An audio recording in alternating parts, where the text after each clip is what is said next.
we have some Ghislaine Maxwell news. So yesterday, the lawyers for Maxwell appealed to judges to decide on whether or not they're going to keep her deposition a secret or reveal it to the public. Now, obviously, her team is wanting to keep it secret under wraps because, well, it has 400 pages of deposition involving the 2015 civil court case in which she discussed her involvement with Jeffrey Epstein. Now, we're waiting to hear what the judges decide, but it says they're going to issue a written ruling at a later date. Could be today, tomorrow, next month. But one thing to point out here is that her lawyers did successfully exclude Maxwell's sworn testimony from the now settled civil suit to which the underage girl Virginia Giuffre, who by the way was recruited by Maxwell while she was working at the locker room in the Trump Hotel, and she alleged that Maxwell and Epstein had pressured her as a teenager to engage in sex acts with people within their circle, including Prince Andrew. Now, of course, Prince Andrew denied, but you know what they say, a picture's worth 1,000 words. Try explaining what you're doing hanging out with a 16-year-old, Andrew. But back to these documents, why this is so important for all of us to know who was involved in the Jeffrey Epstein sex ring is that these documents discuss consensual and intimate conduct with other adults. And by the other adults, we're talking about the other celebrities, other high-profile people, politicians, big lawyers, actors. We don't know who was involved in this. And you guys, I go into the Jeffrey Epstein sex ring a little deeper in a previous video. I'll put that up in the top right corner if you want to check it out. But okay, here's what we know. Maxwell was the groomer. She traveled with the young girls, basically recruited them and brought them to the Palm Beach house where Epstein and his buddies would molest these girls.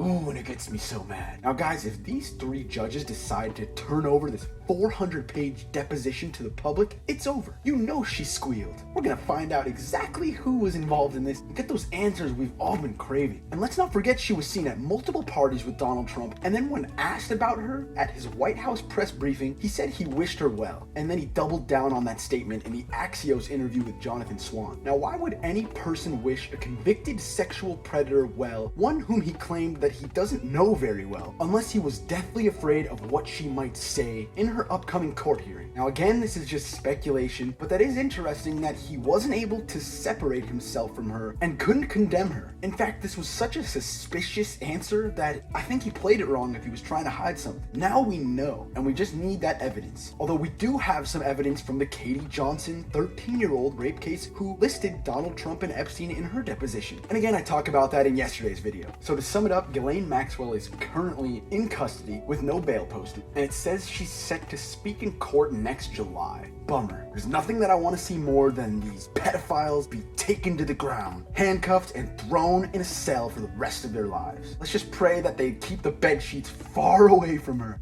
Guys, this is coming down to the wire. The election's almost here, and you know I'm going to be covering all of it, so make sure you subscribe for daily videos, and I will continue to uncover the truth.